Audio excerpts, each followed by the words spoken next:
The Rangers got another great start from a homegrown starter, Cody Bradford, last night. And it got me thinking, how good can this kid be? You are Locked On Rangers, your daily Texas Rangers podcast. Part of the Locked On Podcast Network, your team every day.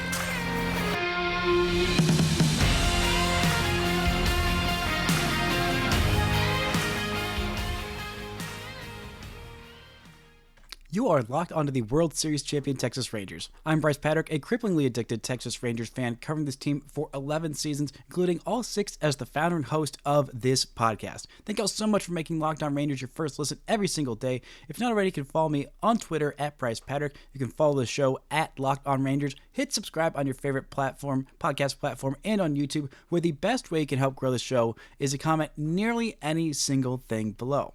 Now, before we get into how high Cody Bradford's ceiling is, talking about another great start from him, what the outfield will look like or should look like next year, and a check back in on some prospects the Rangers traded away last season, this episode is brought to you by FanDuel.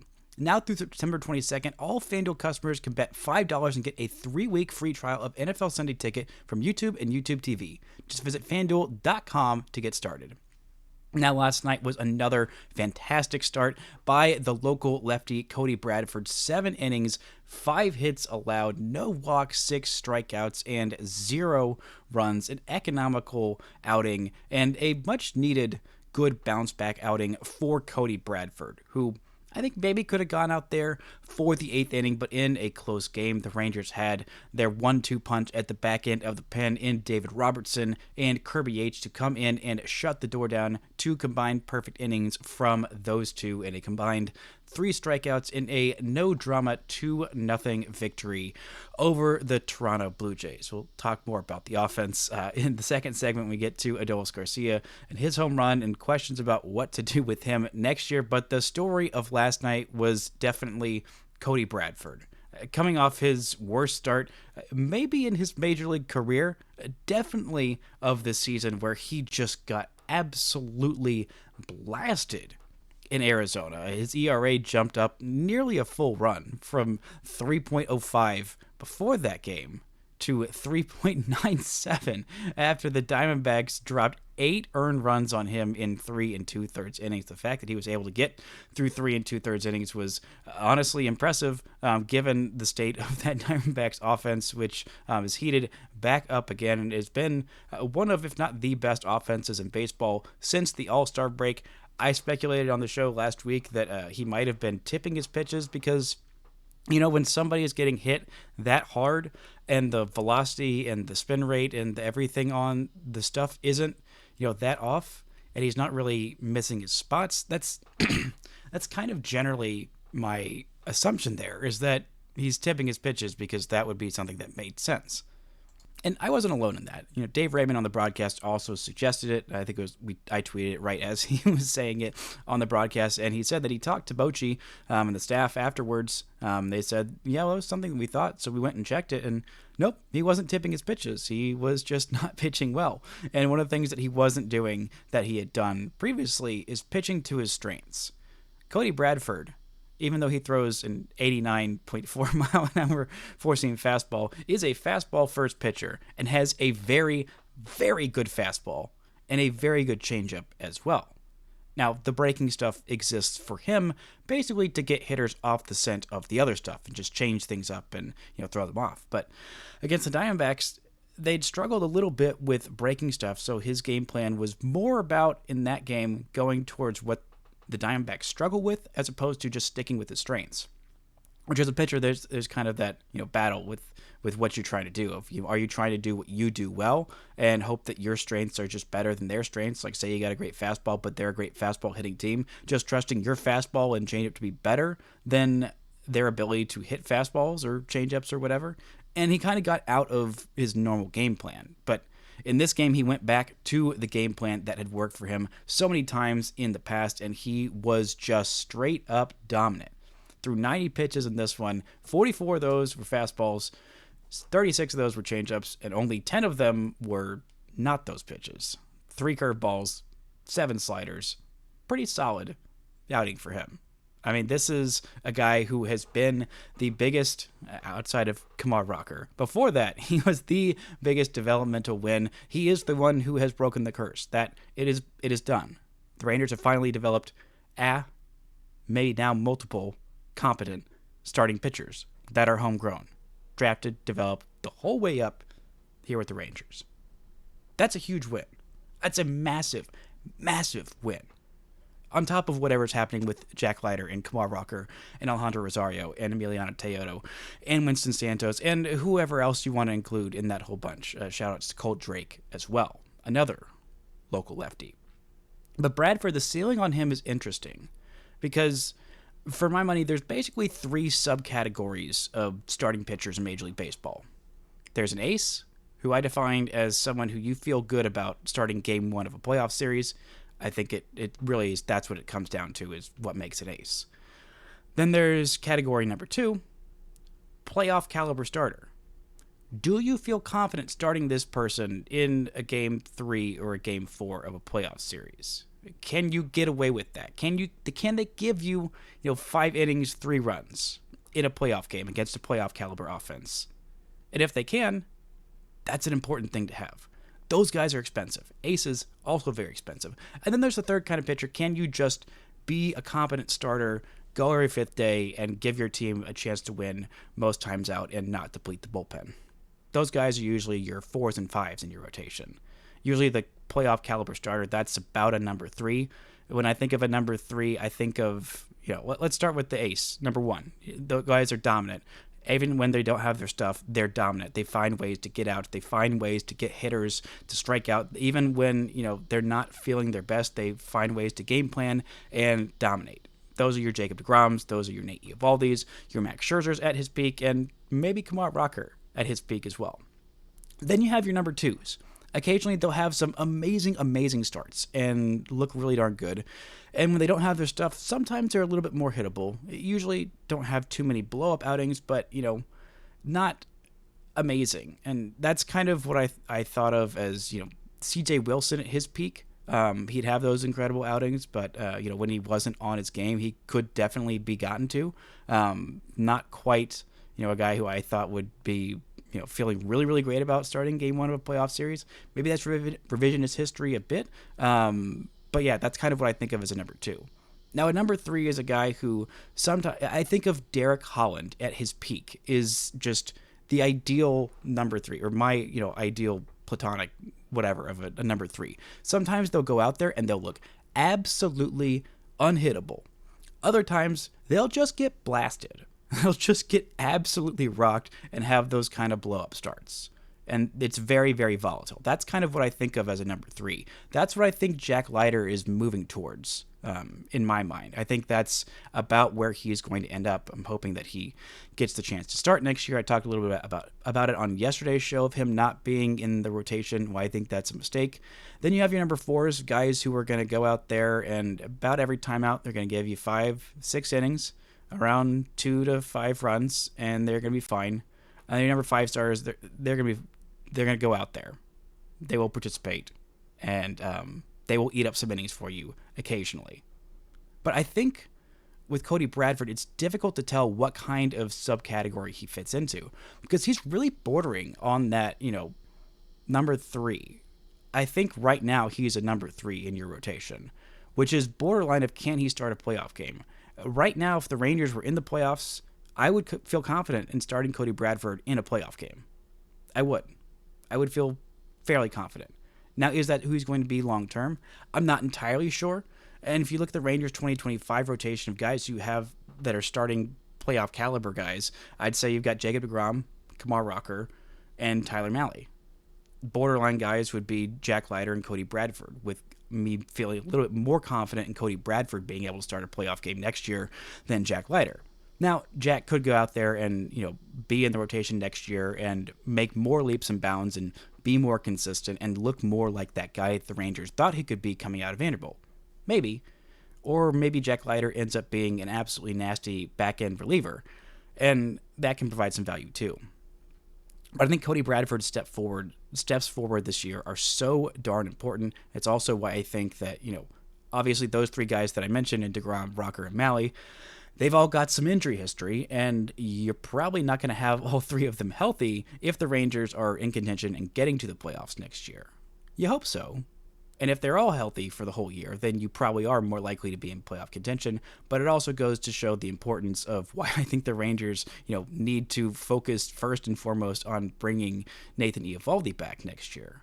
Because if you have 3 out of the 4 healthy of DeGrom, Rocker, Evo, and Malley, and then your question of, your game 4 playoff starter is Tyler Malley versus Cody Bradford or Jack Leiter or whoever else is there, I think that puts you in a much, much better spot. But no matter whether he's starting a playoff game, whether he's not starting a playoff game, the development of Cody Bradford this year has been a massive, massive unexpected bright spot, and I am so happy for the local lefty. Coming up, we're going to talk about the offense in this game, the one run-scoring thing that happened, and why, even though I think Adolis Garcia is going to bounce back next year, maybe it's time for him to not be an everyday outfielder. We're going to talk about that and more right after this word from our sponsors. This show is brought to you by Arena Club. For most of us that like collecting cards, the idea of spending $2,000 or more on a Patrick Mahomes or Ellie De La Cruz card just isn't in the cards. And I love collecting, but that's some serious money to drop. But thanks to slab packs from arenaclub.com, now it's possible to score gem mints for a fraction of their retail price. Every card that I listed was hit from last week's Arena Club slab pack drop. Arena Club is the only repack that provides real value, a complete view of all possible cards, and clear hit rates for each one. Arena Club slab packs are revolutionizing the repack game with transparency. After your pulls are revealed, they'll immediately be placed in your showroom for safekeeping, selling, trading, or auction. The Arena Club grading process is accurate, fast, and transparent, with a full grade rationale provided and explanation of how your card was scored. Right now you can get 10% off your first slab pack or card purchasing by going to arenaclub.com/LockedOnMLB and use code, all lowercase, LockedOnMLB. That's arenaclub.com/LockedOnMLB and code LockedOnMLB for 10% off your first purchase. Shout out to the Everydayers for making Locked On Rangers your first listen every single day. Today, the Rangers take on the Blue Jays in the series finale, 1:35 p.m. Central Time, first pitch. Kevin Gausman versus Kumar Rocker. You can catch every pitch of the hometown broadcast on SiriusXM. Just download the SXM app and search Rangers. Now, last night, here is the totality of the scoring in the entire game. Adolis Garcia, 2-run homer. That's it. That's it. That was all the offense provided in last night's game. 2 very good starting pitchers. Bowden Francis has been very good in his few starts at the major league level this year. And his last 5 starts, he has had 2 different no-hitters going into the 9th inning, both of which he lost on solo home runs he gave up to the leadoff batter in that 9th inning. That was not the case in this one. He allowed a leadoff double from Marcus Semien, his 26th double of the year, and Adolis Garcia, with his 23rd home run of the year, tagged him for a 2-run bomb, the only scoring by anybody in this one, as both teams were quite terrible with runners in scoring position. A combined 0 for 11. 0 for 5 for the Blue Jays, and 0 for 6 for the Rangers, with 5 runners left on base by each team, coming off of an offensive explosion in the night before. Maybe this letdown was predictable, but it got me thinking about Adolis Garcia and about his future with the Rangers. It was a good game for Adolis Garcia. He also had a great leaping catch at the wall to rob what would have been a double. I mean, it was an absolute gem of a play. And it got me thinking, what is this outfield going to look like next year? Now, the Rangers have some internal options, and it's probably almost certainly actually going to be filled internally. All 3 of those everyday outfield spots, as well as DH. The DH is probably going to be some combination of the outfielders that are going to be there. But in terms of who starts where, it's a big question at this point because the Rangers have a lot of unknowns. The Rangers have an unknown in how healthy is Evan Carter going to be. That is a huge question mark. I think maybe the most important question mark of how the Rangers fill out this outfield next year. Because, I mean, heading into this year, it seemed pretty locked down that Leody Taveras was going to be the everyday center fielder. Evan Carter was going to be the everyday left fielder, Adolis in right field, and Wyatt Langford at DH. And, well, we got about 40-something games of Evan Carter.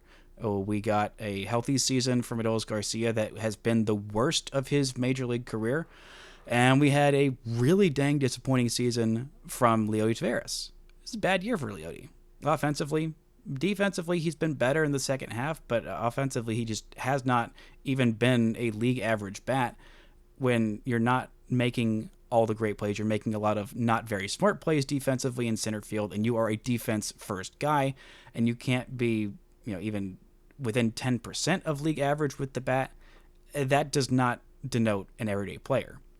And so I don't think that Leody Taveras is going to be, as much as I've defended him, and I think he's gotten more criticism than he deserves, and the Rangers are not this bad because Leody Taveras has had a bad season, I don't think that Leody is going to be the everyday center fielder next year. I think that honestly is going to be Wyatt Langford.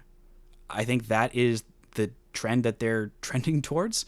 I think that if Wyatt Langford, with the offense, I think the offensive surge, I think he's going to have next year. I've talked about it pretty much every episode this week of how dang good he's been in the month of September and how he's not happy with his season, even though he's going to have a 3, maybe even 3.5 WAR season as an everyday rookie in what will be 130 something games, literally less than a year after he was drafted was opening day. And he's not happy with that. I think he is a star in the making, and even though the expectations were just sky high for him to start this year, I am very happy with what he's done, and I think you can definitely count on him being healthier than Evan Carter. Now, I think if you're going to go with an everyday center fielder that's not Leody Taveras, I think Evan Carter right now is the better center fielder, but I don't know what to expect from Evan's health. I think that's the biggest question mark at this point. Defensively, I think he is making much better reads. His arm's not quite as strong as Wyatt's. He's actually not quite as fast as Wyatt. They're pretty comparable, but I'd trust if I knew that Evan Carter was going to be healthy for basically the whole season, then I'd trust him to be the everyday center fielder and put Wyatt out there in left and have a guy who might, with the level of how fast he's progressed defensively out there in left field, Wyatt Langford might be a Gold Glover in a corner outfield spot next year. Or maybe you put him in right field and put Adolis Garcia as your DH. Because Adolis Garcia, that last night play was very good, but there were also a couple of plays that he very much could have and should have made, and just that has been the case overall defensively this year. I know he won a Gold Glove last year, and it was deserved, and he probably should have won at least one more Gold Glove before that. And his arm is an absolute bazooka out there in right field. But some of the throws he's made this year, they haven't been as correct of decisions. He's sometimes tried to just bypass the cutoff man and just throw it straight to third base or second base, or actually you're not cutting it off to second base, but to third base or home plate. When he did have a cutoff man, it would have been the wiser move to throw to them. He's had a lot of bad reads. He's slowed down this year. He's not old by any means. Next year is going to be his age 32 season. And he's such a high-effort player that I think, putting him as more of a primary DH as opposed to an everyday right fielder, and you go with an outfield of, say, maybe it's Josh Smith in left field, maybe it's Evan Carter in center and Wyatt Langford in right field. Maybe that's the move. Or maybe the Rangers trust Leody Taveras to bounce back and have him be your everyday center fielder and Evan in left and Wyatt in right. I'm not entirely sure what the answer is going to be. Now, my ideal answer is that the Rangers just go ahead and sign a big fat check to Juan Soto and then make this question even harder, but also much, much better. But I don't think that's going to happen. And I'm not super enthused about the rest of the outfield free agents this year. I mean, Teoscar Hernandez is having a great year. I'm not that enthused about cutting him a big check. Cody Bellinger has got a $27.5 million option for next season, so I don't think that he is going to elect free agency after the year that he's had. And then your other options are guys like Anthony Santander, who scares me a little bit in terms of how well he's going to age with the on-base not being all that great and him being 30 next year. Even though he's a switch hitter and has been a very consistent power hitter, I think he's going to get probably $150 million in free agency and deserve it, but I'm not sure the Rangers want to be the team to do that. And then the other bargain options, you've got maybe an Alex Verdugo bounce back season, Michael Conforto, Mitch Haniger. There's not a whole lot of other options that inspire a whole bunch of confidence. And so I think it's almost certainly going to be filled internally. Maybe Zeke Duran gets a little more run in the outfield next year. Maybe this Josh Smith year, don't look at his second half numbers if you're wanting to be encouraged about what Josh Smith is long term. I think that this might have been a Zeke Duran type year, except I'm more high on Zeke Duran's future as an everyday starting corner outfielder than I am in Josh Smith. Josh Smith has the on-base skills. Zeke Duran has the power skills, a little bit higher. Both of them, I think, could be competent outfielders. But it's just a question at this point. Do the Rangers want to keep rolling Adolis Garcia out there in the outfield when he keeps taking a lot of these bad routes, taking a lot of these mental mistakes? I mean, he's made just as many, if not, I think significantly more, mental mistakes and complete misplays in the outfield than Leody has done. And with the bat, he's been, I don't know if worse than Leody. It seems a little extreme to say, but in the second half, it's been incredibly rough for both of them. And their OPSs are much closer than you'd think. Right now, Adolis Garcia, 672 OPS on the season. Leody Taveras, 641. So within 30 points of each other, which should not be a thing for a multitude of reasons. But I think maybe a bounce-back season from him offensively would be better help with him, Adolis Garcia, as an everyday DH. But I think it's really, the Rangers have a lot of options there of how they want to solve that problem. I really wish they would just go out there and sign Juan Soto. But alas, that's probably not happening. Speaking of some youngsters, the Rangers made a lot of trades last year en route to win the World Series. And I wanted to check in on how those prospects are doing, because one of them is having a great first week in the big leagues. We're going to talk about that and more right after this word from our sponsors. This show is brought to you by FanDuel. You've heard us talk a lot about FanDuel, America's #1 sportsbook. Well, we've got something a little different for you. Now, through September 22nd, all FanDuel customers can bet $5 and get a 3-week free trial of NFL Sunday Ticket from YouTube and YouTube TV. Then, with a YouTube TV base plan, you'll be able to watch every regular season Sunday afternoon out-of-market game. All you need is a Google account and a current form of payment, and you can cancel anytime. Right now, FanDuel's got a lot of great betting odds still. Somehow, despite me complaining about it the last couple episodes, I have not seen Wyatt Langford up there in their AL Rookie of the Year odds. Right now, Luis Gil, the favorite at -150. Austin Wells, second favorite at +260. And Colton Cowser at +350, the third favorite. The NL Rookie of the Year is a fantastic, really intriguing race right now. Jackson Merrill, the favorite there at -240. Paul Skeens at +180. And somehow Jackson Churio, a distant third at +5,000. So head over to FanDuel.com and download America's #1 sportsbook. Now, the Texas Rangers have been buyers at the last 2 trade deadlines. This year, the Rangers didn't give up nearly as much as they did last year because, they were not in nearly as good of a position to want to go give up a whole bunch of prospects. But last year, Chris Young, in his first year at the helm with his team, given a chance to break their postseason drought, to break their drought of not being 500 for many moons, he went for it in a big way and gave up a decent prospect haul for 3 major trades. And I want to look back a little bit at those trades that the World Series champions made to win the World Series and how those prospects are doing. The first one I want to talk about is the Max Scherzer trade.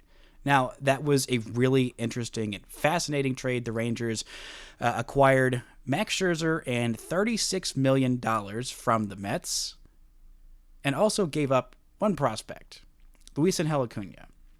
And now, Luis Angel Acuna is a very interesting prospect in its own right, a lot because, his older brother is an absolute superstar, an MVP, and a sensational player. And Acuna was a little bit blocked at his position, as were a decent amount of these prospects. Not the pitching ones. There was room for some more pitchers on this roster. But the position players that the Rangers gave up, they were definitely blocked. And we saw a little bit of Luis Angel Acuna in center field as a prospect with the Rangers. We saw him mostly as a shortstop and second baseman. We saw him, putting up decent numbers in Frisco the year that he was traded, an 830 OPS, hitting over 300 with an on base in the high 370s, slugging over 450. I mean, he played a legit shortstop. I think he could be. Defensively, he's good enough to be an everyday shortstop, but this year was not having the best season with the Syracuse Mets, the AAA affiliate. The first time he was in AAA ball, 131 games for the Mets there, a 654 OPS, just not a whole lot of offensive impact for him. He's always a guy who's going to be carried by his speed, by his glove. The kid can really pick it in the middle infield. He's very, very fast, and I think at worst he's going to be a solid bench infielder for many, many years. Now, the Mets had to call him up in order to replace their star 7-win shortstop in Francisco Lindor, because he is dealing with a back issue right now. Maybe his back hurts from carrying the team. And so they call up Ronald Acuna Jr.'s little brother, who is a very good player in his own right. But the ceiling on the bat, I think the ceiling for Luis Angel Acuna is still maybe he's an all-star, maybe first division starter is more likely. But in his first 5 games, he says, to heck with that, I'm an absolute stud. His first 5 games, he has already had 2 home runs for the Mets, hitting .467 with an OPS of 1,400 and a couple of big wins. 4 RBIs for the youngster, having some great moments in his first couple games at the big league level. And I've seen a little bit of head moaning and head turning and head shaking and, bemoaning and thinking, oh, how could the Rangers give this guy up? Well, even if Luis Angel Acuna turns into a superstar, the Rangers needed Max Scherzer. They needed him this year, and unfortunately they didn't get much for him this year. But they paid a $22.5 million, I think, combined the last half a season last year and the full season this year for Max Scherzer, and they gave up 1 prospect to do it. And oh, by the way, they won a World Series.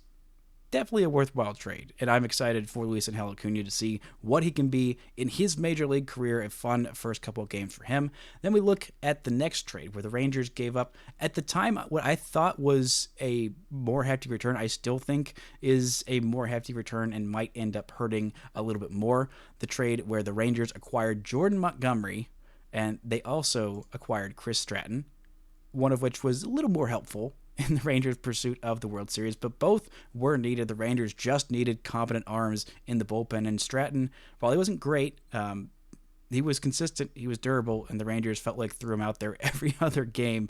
And Jordan Montgomery, well, we already know what he did down the stretch in the regular season, through the World Series. Incredible run for him. But the Rangers gave up 3 guys, Thomas Saggese, Cody Robi, and John King. Now, John King has had the biggest impact at the major league level for the Cardinals, a 1.45 ERA in 20 games last year for St. Louis. This year, 52 games, 56 in a third innings, only 5.8 Ks per 9, but a 3.04 ERA, a solid lefty reliever. Fine. Decent value. Could the Rangers have used him this year? Probably. But I'm not losing all that much sleep over it. They also gave up Thomas Saggese, a middle infielder to corner infielder, probably more likely a second baseman or a third baseman for the long haul. Very much a player's player, a guy who plays with no batting gloves, a guy who I believe is going to be a solid hitter at the big league level. Last year with Springfield, 33 games there at the AA level after the Rangers traded him. He was absolutely sensational. A 1,064 OPS that season. Just incredible. Struggled a little bit in 13 games for AAA Memphis. This year was okay at AAA Memphis, 125 games, around a 750 OPS. Got the call up to the big league level and already has his first home run. He's played 9 games, a 407 OPS, so outside of that home run, not a whole lot for Saggese there, but good to see him getting his big league debut. And the other big giveaway in that trade was Cody Robi. the Rangers' third-round pick back in the 2020 draft. Sajasi was their fifth-round pick. That draft also had Justin Foscue and Evan Carter. So looking like overall a pretty solid draft for the Rangers. But Robi, it has been a rough go for him this year. He has dealt with a lot of injuries, only pitched in 10 games in a combined 7.04 ERA in 38 and a third innings between Low A Palm Beach in the Florida League and Double A Springfield, which is in the Texas League. Not a great year for him, but also you look back and you think, okay, flags fly forever. And then what is obviously the biggest give up that the Rangers had was, of course, the Kansas City Royals ace Cole Ragans given up for Aroldis Chapman. I've talked about this ad nauseum, but I am genuinely really happy for Cole Ragans, who is absolutely dominating this year. 180 and a third innings in 31 starts this year, 217 strikeouts, a 3.24 ERA, and a 4.5 baseball reference WAR. That one stings, for sure. Now, you may be wondering why I did this, why I went through this exercise. Is it just because pretty much nothing happened in last night's game and I need to fill time in a podcast? Maybe. But really, I wanted to revisit it to remind people that, you know what? Occasionally, when you're going for it at the deadline, you're occasionally going to have trades like giving up a Cole Ragans. I mean, occasionally, you're going to get burned on trades like that. I mean, heck, even the Dodgers' Andrew Friedman, who is a brilliant GM, gave up Yordan Alvarez for a mediocre reliever. It happens. But at the end of the day, the important part is that the Rangers won the freaking World Series, and flags fly forever. And have I imagined a scenario where the Rangers, didn't give up Cole Ragans and instead let him start, and he was just as good for the Rangers? Yes. Do I have a MLB The Show dynasty where I moved Cole Ragans to the Rangers and watched the Rangers triumvirate of Jacob deGrom, Cole Ragans, and Kumar Rocker absolutely dominate everybody in a three-way tie for a Cy Young? Maybe. Mind your business. But the important part is that flags fly forever, and I wish success for all of these guys, even though it still burns me up a little bit inside watching Cole Ragans dominate for someone that isn't the Texas Rangers. That's going to do it for today's show. Thank you all so much for listening and subscribing, and until next time, don't forget to enjoy World Series champion Texas Rangers baseball.